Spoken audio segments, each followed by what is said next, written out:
një shërbim falas në mbështetje dhe jo vetëm për femrat, por u nisëm nga kanceri i gjirit, por për të gjithë njerëzit që janë duke kaluar një sfidë me kancerin. Padyshim është një suport minimal, nuk është se përmbushim të gjitha problematikat e kësaj sëmundje komplekse, por onkologët dhe gjithë mjekët që merren me këto problematika kaq madhore e dinë që ushqyerja realisht jep një rezultat, padyshim nuk shëron, por ka efektet e veta në organizëm. Keq ushqyerja ose ushqyerja jo e balancuar është shkas për çdo sëmundje, dhe te kanceri i gjirit patjetër ka shumë faktor, një ndër të cilët është edhe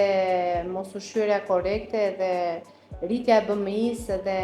ushqimet jo të shëndetshme që ha edhe ka tendencë për të ngrahur. Bërja e një plani ushqyes të rregullt korrekt patjetër që ndihmon në parandalim, po edhe në trajtimin e simptomave dhe efekteve kolaterale që mund të kenë gratë gjatë trajtimit të kësaj sëmundje. Personat që janë duke kaluar një sfidë të tillë nuk është se presin tetorin për të marrë shërbime me skonto,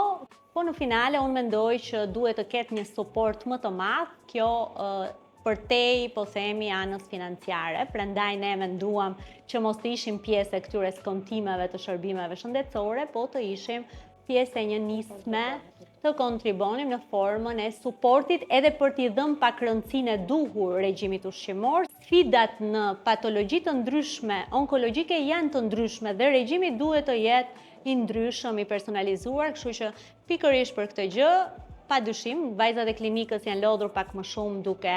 dërguar regjime, sepse ne kemi dhënë një link në Google ku të marrim të gjitha, po themi, të gjitha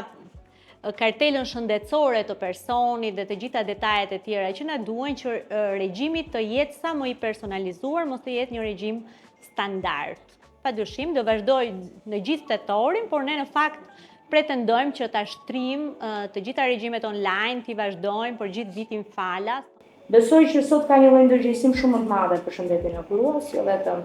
tek pjesa e kancerit të gjirit, por çdo gjë që lidhet me shëndetin e gruas. Mund të jetë bërë shumë nga ana e qeverisë, mund të jetë bërë shumë nga ana e politikës, por të shumë për të bërë derisa në ditën që të kemi së pari ndërgjegjësim të gratë, së dyti në pjesën që të ofrojnë shërbime në gjithë Shqipërinë.